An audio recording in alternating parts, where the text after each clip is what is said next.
This is the Gala Show. I'm your reporter on the beat, Gala Avery. On this episode, you may know my guest as the co-founder of Three Monkeys Theatre Company from his BBC documentaries and radio programs, or perhaps as a director of one of your favorite episodes from one of these popular shows, such as Hannibal, Daredevil, Luke Cage, The Punisher, The Runaways, Berlin Station, Tin Star, and The Witcher.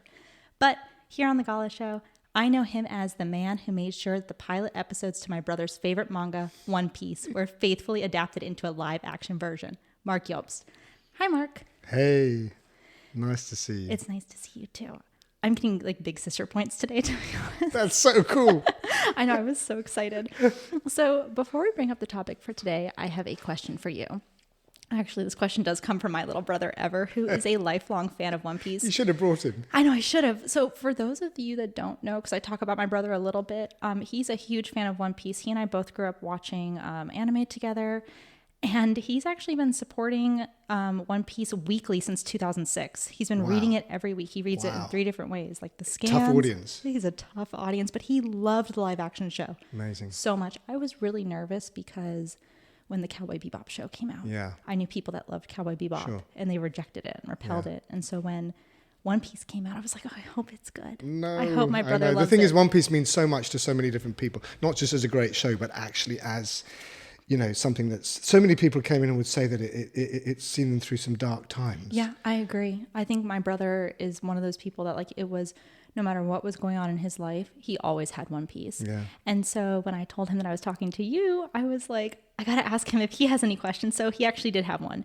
So he wanted to know, my brother Ever, did any of Luffy's leadership qualities transfer over to how the production of the live action show was run? Great question. What's his name? Ever. Hey, Ever. Such a great question, man. Yes, I would say so. I would say that what we were looking for when we were casting Luffy is a young actor who wasn't playing that part. Because sometimes if somebody plays a kind of optimistic, upbeat character, it can get wearing after a while and be a bit irritable.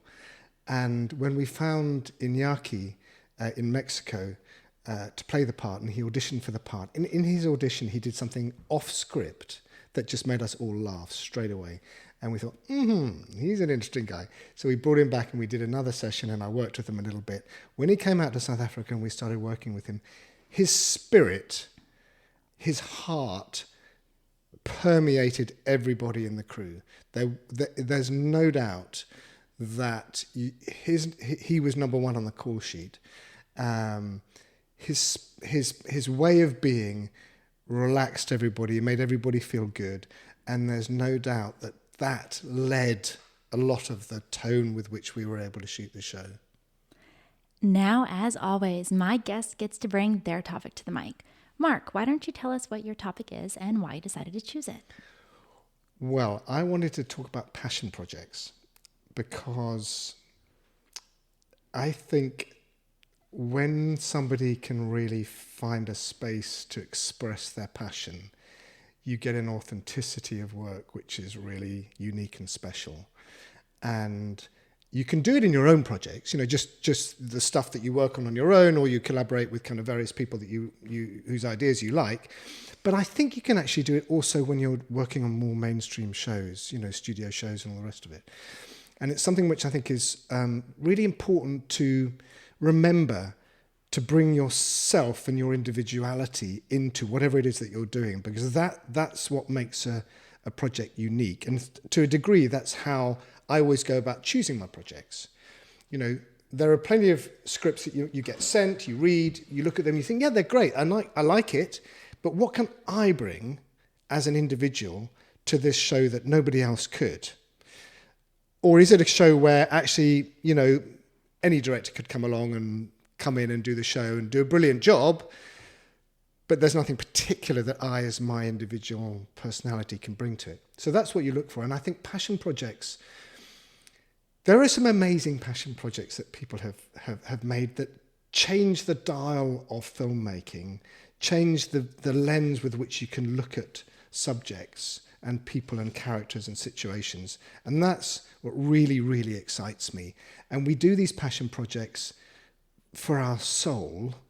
And you've got to keep feeding your soul, because otherwise, after a while, you get a little bit tired by the whole thing. So it's really important to me that we never forget where our passion led us. But first, time for a commercial break.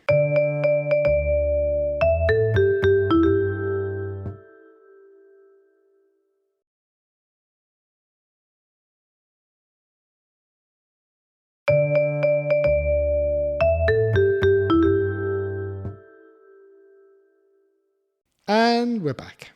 You heard it here. We are going to be talking about passion projects. I'm putting 30 minutes on the clock and our time starts now. So my brother actually had a second question, which I thought he didn't know what your topic was, but I think it ties in really nicely because he always talks to me about how One Piece is about dreams and how Luffy is a dreamer. And he wanted me to ask you, what is your dream? Oh, which I think tied in really well with passion projects. That's so interesting. I have so many dreams. I still have so many dreams. Do you mean particularly in the kind of the creative world or anything? Well, I think as a creative, we're probably living our dreams right now. As it's like an active dream. But I was going to ask you because it kind of ties in. Like, I know every person that has passion projects has that one they're chasing. Like my dad has his one that I'm named after, his Gala project that he's been working on since before I was born. Yeah. And like, he's been chasing that dream. Yeah. So I'm sure like you have several passion projects. Oh, I do. Yeah. Great. Thank you, Eva. Hey, again, salute to Eva. I am working at the moment and have been for the last maybe 6-7 years on a project that is all about home. Mm-hmm.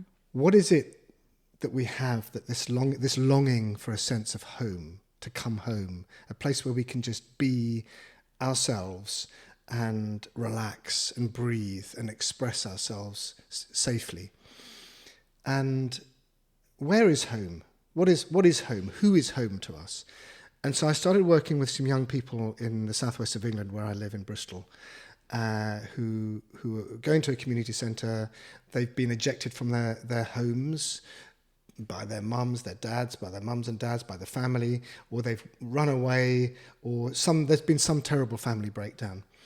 And so I spend quite a lot of time hanging out with them, making cups of tea with them in the community centre kitchen. They're noisy, they're naughty, they're cheeky, they're funny. That's why they've been kicked out. Yeah, well, maybe that's why they get kicked out. But maybe we should kind of find space in our lives for that, because I think it's an important thing to have.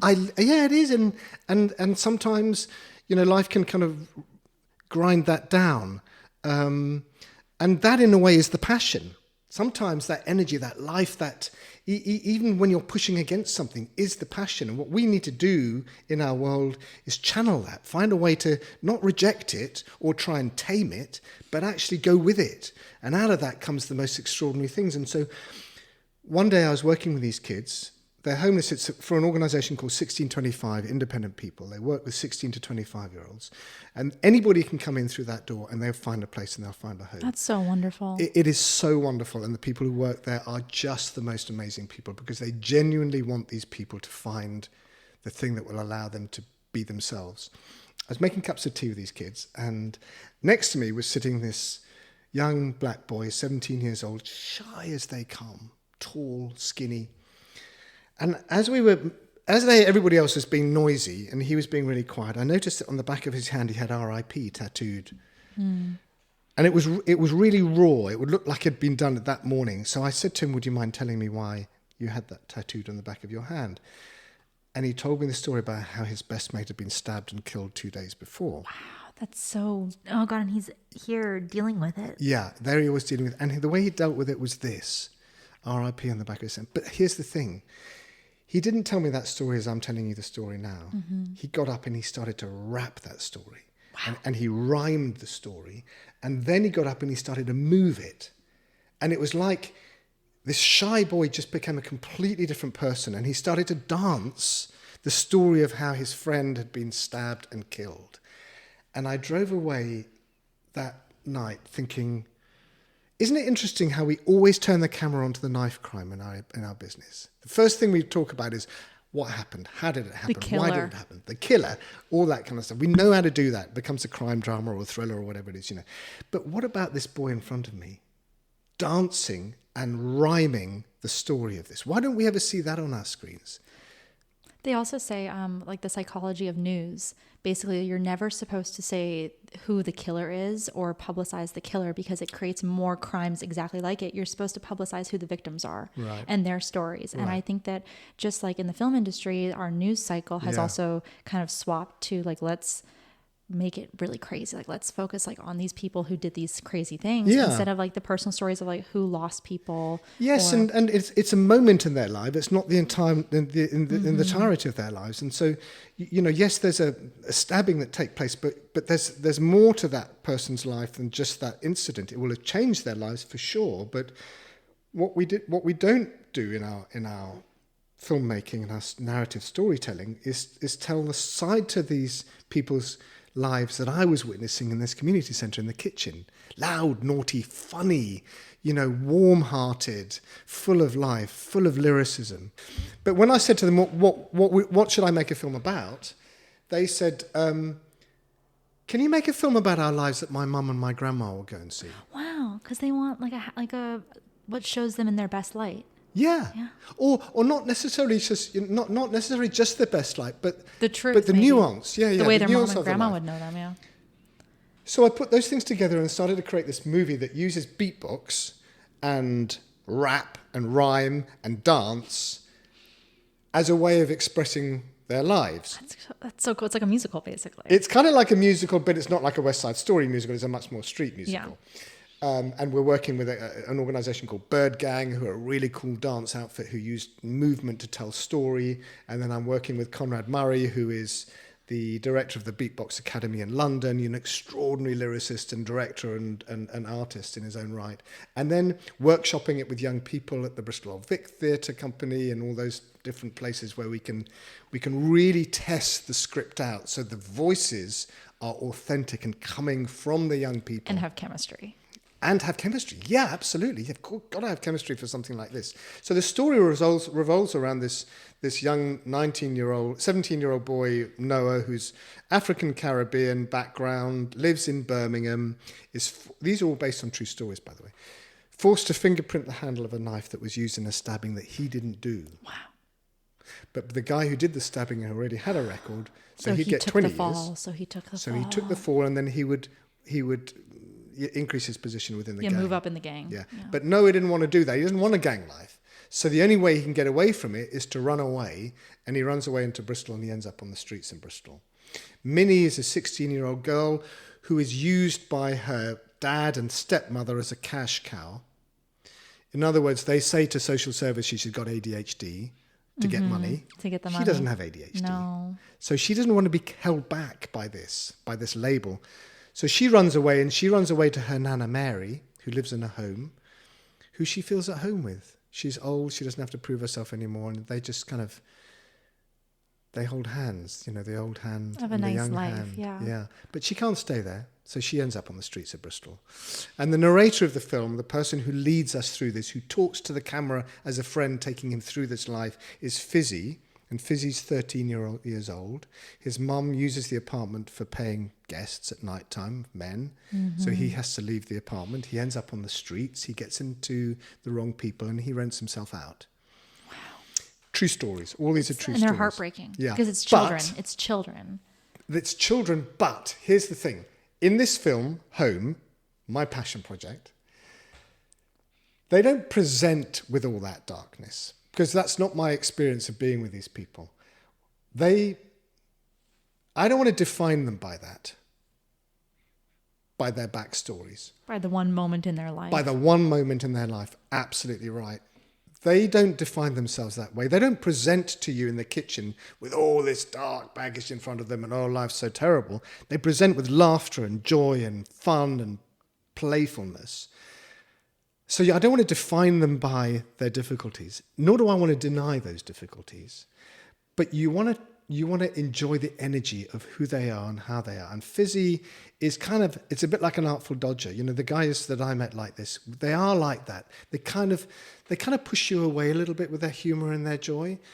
But they use the rap, they use the rhyme, they use the dance as a way of distancing the pain of what goes on to express themselves. It's too painful to express it in the way that we're talking verbally, now. yeah. So that gives us license in the film, when you get those emotional moments, to move into a bit of dance or to move into a little bit of rhyme. I love that. And that's authentic. It is. It's exactly what you saw in the kitchen that day.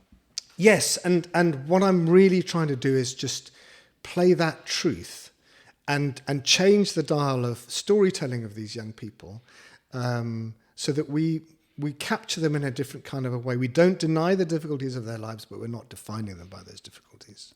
So when you bring up the word home, when I was reading your biography, I was really interested. So you were born in Zimbabwe, and then how old were you when you moved to London? 2. So you were 2 years old, but you're born in Zimbabwe, moved to London. Your dad was a farmer or an agriculture? Cowboy. He's a cowboy. cowboy. Of course, like my favorite, my absolute favorite. And your mom was an artist. That's right. And you studied agriculture in school. Yeah, that's right. It's like I was like looking at this. Such a natural route into filmmaking. Well, I loved it because I was thinking you're kind of caught between these two worlds. Like you have like the salt of the earth, and then you have the arts, and you managed to study agriculture, and then also you studied, what was it, the Royal Shakespeare Company while you were in college. So you really had like these two worlds. Yeah. Does farming play like a role in here? I had to ask. I was like, does the physicality? Because I know you acted. Yeah. So like the physicality of farming, and like what is home to you? You have like this background in Zimbabwe. You're in London. You're a farmer. You're an actor. And also, my mum, comes from a Jewish family, and so they had to leave Vienna during the war, and so they became refugees. And all her family. What is home for her, and what is home for you? And it's interesting you asked that question because as a child, one of the things that I remember very much coming to England with a name like Jobst. And my parents both, my father was German, and they had to get out of Germany. They not because they were Jewish, but they were sort of bohemians, really. He was a gold and silversmith, and my grandmother followed Isadora Duncan and all that kind of wild stuff. Ken Russell did an excellent BBC on her. Yeah, it was really good, wasn't it? That's one of my favorite. It was so shocking. That's one of my favorite BBC docs that he did. Oh, I'm amazed you've seen that. Yeah, I'm a huge Ken Russell fan. Wow. So yeah.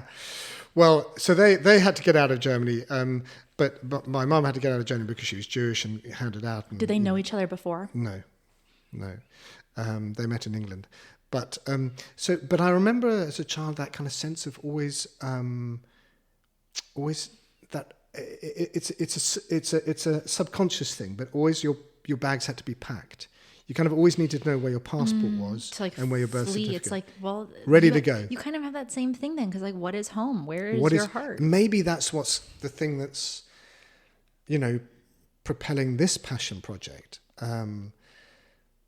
The fact that I'm searching for home in some form. Yeah, and also it ties you to, even though it might not seem like you have a lot in common with these kids, you actually do, because you have this same searching of like, where is my home and like, what am I doing? And the interesting thing is, Gala, that the more people I talk to about it, and here I am in LA, trying to close the finance to make the film on a low budget because it needs to be what it is. I don't want it to be compromised.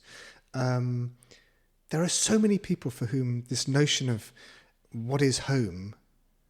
Where do we feel home? Where do we feel that sense of, I did a sleep out recently to raise money for this organisation I've been working with. And I slept out with a whole bunch of people out on the streets in Bristol. And one of the guys that was there is a young chap called Israel, who I've known for maybe 3 or 4 years now, working in this place. And he's called Israel. And he's a lovely lad. He's got a young girl, and he's really trying to kind of write his life. And one time in the evening I said to him, Israel, what does home mean for you? And he thought for a little bit, and then he said, home for me would be being able to lie in my bed in my room and not be afraid of the footsteps walking past my door. Wow. Now that's pretty basic, isn't it? That is really basic. Yeah. Just not to feel afraid. Yeah. And interestingly, if you zoom out from that and you think about what's happening in Ukraine, Ukraine as a home, let's just say his bedroom, the room, being invaded by Russia.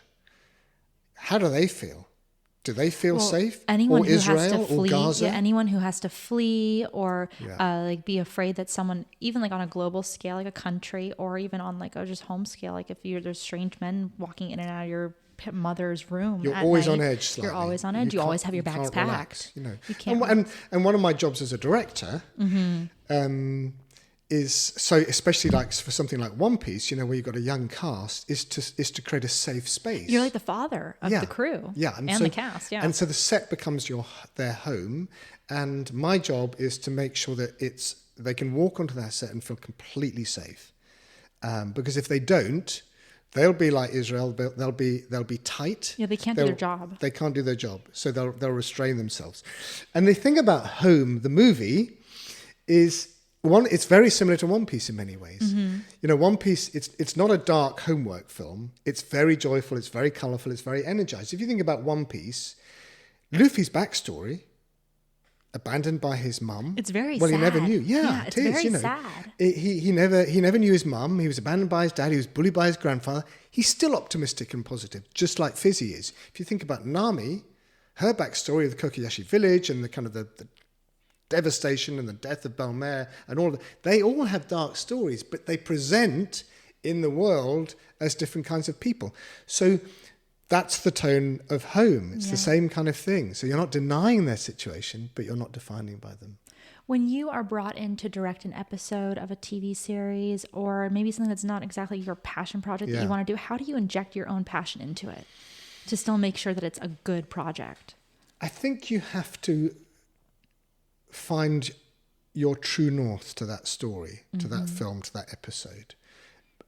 What I mean by that is, you know, what's this story about, actually? So you have an episode, for example, let's just take Daredevil. Mm-hmm.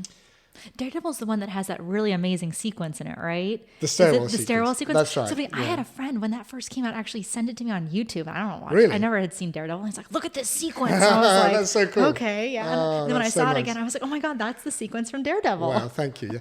Well, the thing about that episode is that it was a very theatrical, Mark Verheiden wrote it, really brilliant episode. There's a lot of anxiety from Marvel Studios and from Netflix about it because it was quite talky. It was basically just the Punisher and Daredevil who was chained to a chimney on the top of the rooftops of Manhattan, having a ding-dong. Basically, it's the first time the Punisher comes into the Daredevil. Okay, wait, for us Americans, what's a ding dong? Oh dear, a ding dong is like, you know, a powwow. It's they're kind of arguing with each other, trying to work each other out. That's such a British. I didn't even realize I was saying it. I'm sorry. I kind of knew what it was, but I was like, oh God, other people might be like, what's a ding dong? No, don't go down the wrong road. A ding dong isn't the wrong road. A ding dong is a powwow. They're just having a little chat with each other.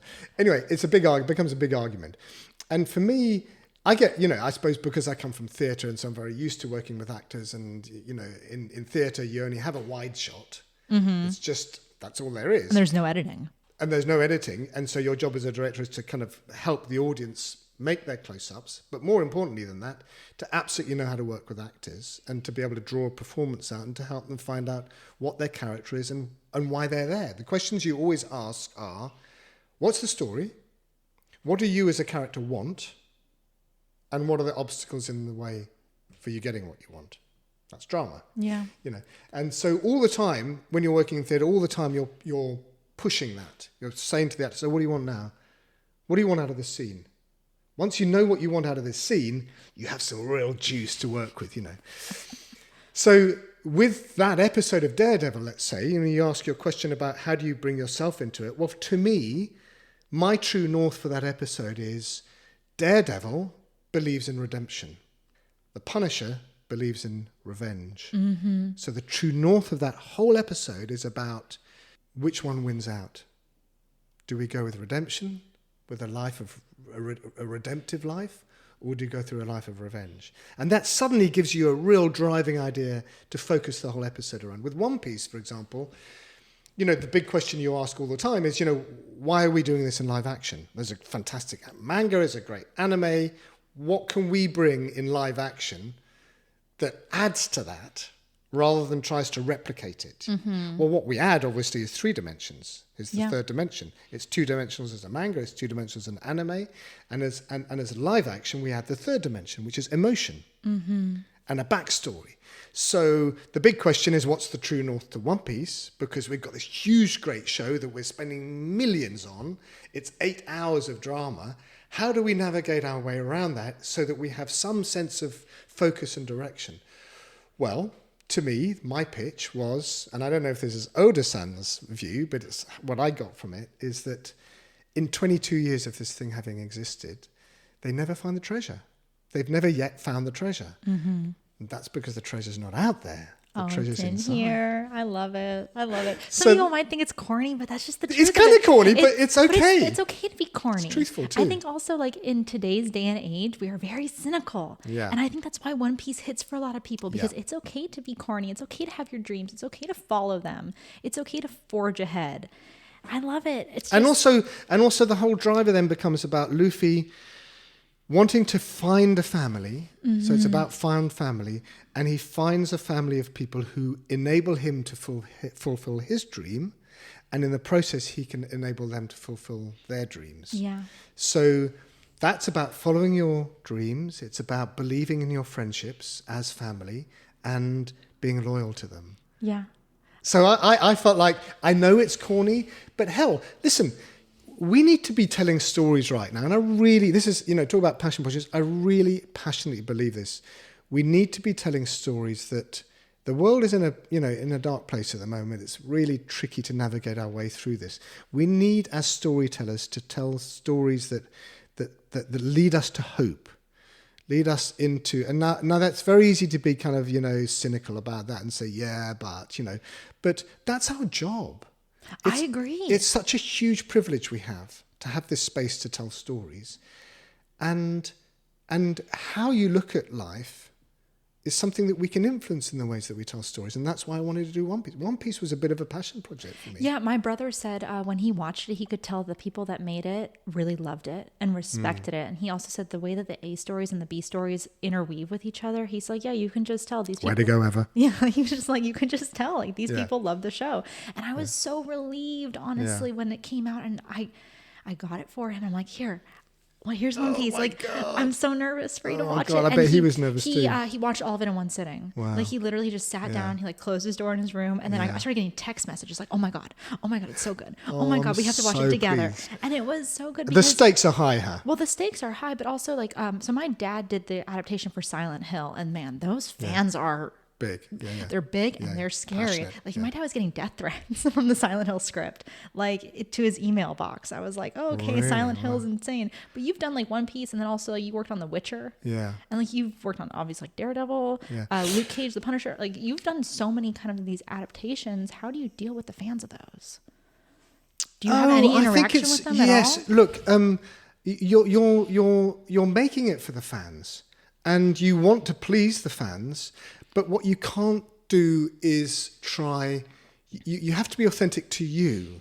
Mm-hmm. So if we're talking about passion projects, you've got to bring your passion into it. If you can't find the passion to do what it is that you're doing, it might be better for you to kind of pull away from it. Well, I think it's really interesting what you said earlier. Like you have to find your North Star to it, because a lot of these projects are kind of, I'm going to put in air quotes, passion projects for the fans. Yeah. It's like, it's their That's passion. true. It's like their dream to see it adapted. Like I would, and I say this very cautiously, I would love to have Berserk be adapted live action, but like in the style of Legend. Yeah. Like I would Oh, love okay. like a Great traditional idea. like Pitch it. Berserk. I know I should go Yeah, pitch it. I'm like, yeah, hello. yeah. Here's the pitch. Here's the pitch. Berserk as Legend, because like I love the manga. I love the first iteration of the anime. The second iteration of the anime, I'm not going to comment on that No. because someone might love it. I don't. Yeah. But I would love like a live action version of that. And if that started getting made, I'd be like, oh my god, I'm so excited. Yeah. But I'm so scared because I'm that fan. That's like, it's my passion to see it. Yeah. So the thing about it is, what you can't do is try to second guess. You can't try to. You have to be authentic. In the same way with an actor, it's really important to learn how to give notes to an actor, because if you're not very careful, they will try and do what they think you want, and that's going to be inauthentic. And this is kind of a slightly geeky director thing, but too often we give adjectives or adverbs to an actor. Could you be a bit angrier, or could you be a bit sexier? Well, the actor doesn't really know how to play that. So I thought I was being sexy. So now you've undermined them, actually. So then they do what they think you think is sexy, which will never be right. But if you can say something to them like, could you seduce her? You can play that. A verb, yeah. Yeah, it's a verb. So all those sort of things, and so it's a similar kind of thing when you come to these adaptations. To me, look, I'm not a comic book fan particularly. I'm not a massive manga or anime fan, and yet I seem to be doing all these kinds of things. Also really good, but maybe it's because you have a little bit of distance from it.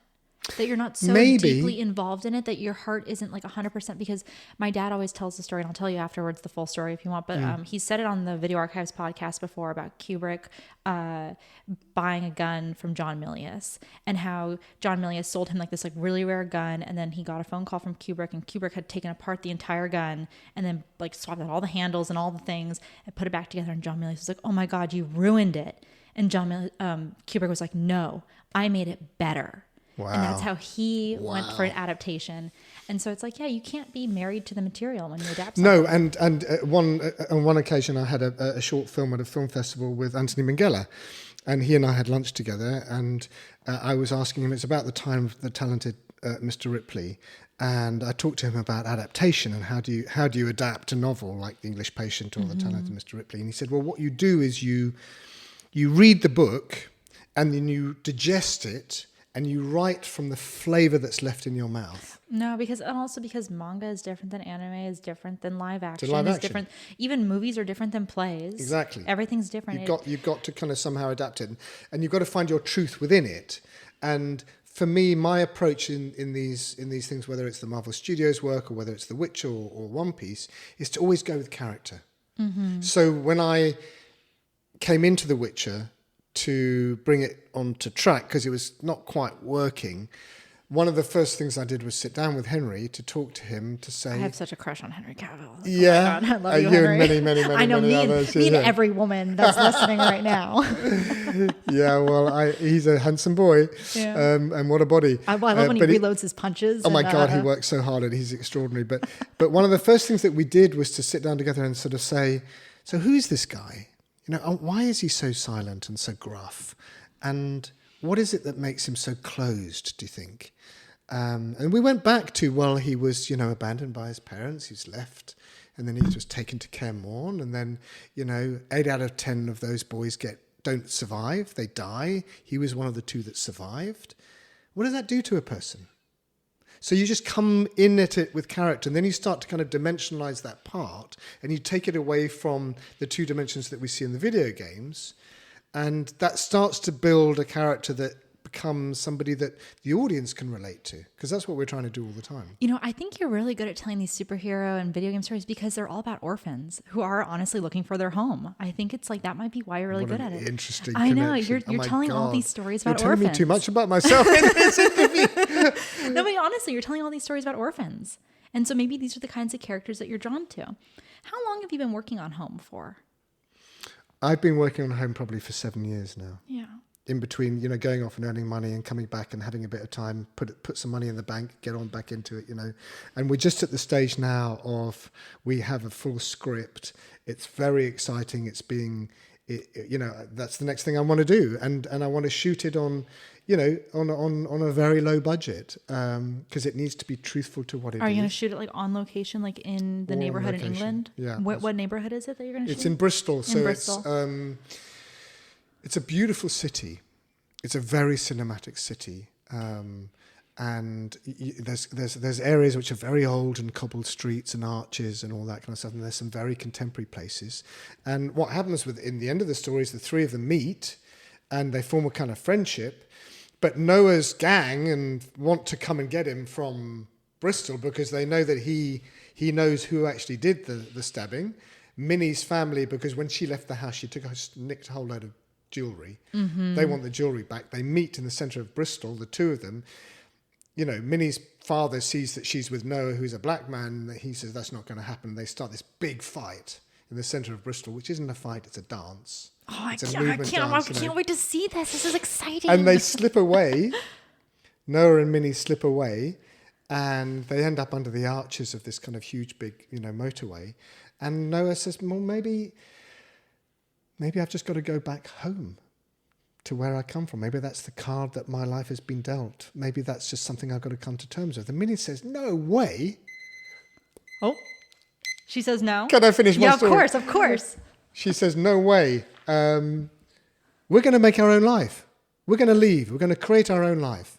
And at that particular moment, Fizzy comes back from a night away. And Fizzy, throughout the film, all he ever wants is a bubble machine. You know those little machines that kind of blow bubbles? Yeah. And he arrives and bubbles float across the screen. Aww. He's got his bubble machine, but we know where he got his bubble machine because he'd been renting himself out.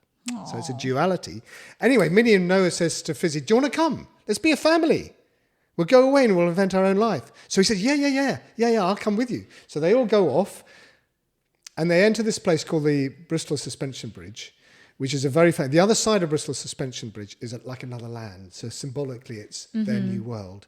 And at that point, Fizz says, I can't come. I've got to go back to my mum. She needs me. Because he has a home there, actually. Even though they have this dysfunctional life, they have a real relationship. So he goes back to what is actually a home. And the duality of the suspension bridge is that on the other side is the world, the new world, but it's also a place where people commit suicide.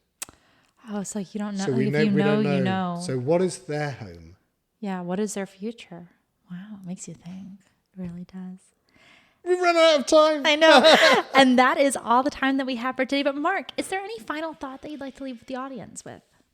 Follow your passion and make it happen. I love it.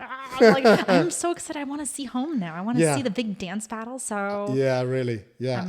I mean, you know, it's been gestating for so long, and now is the time. Look, I've just delivered, you know, 2 big franchises, The Witcher and One Piece, and I got to get back to that kind of really grassroots passion. Yeah. Where there's not, you're not doing it for the money, you're doing your own fire. The collaboration and the sweat and the blood and the tears, and you know that's going to come with it, but you know that it's going to be really heartfelt.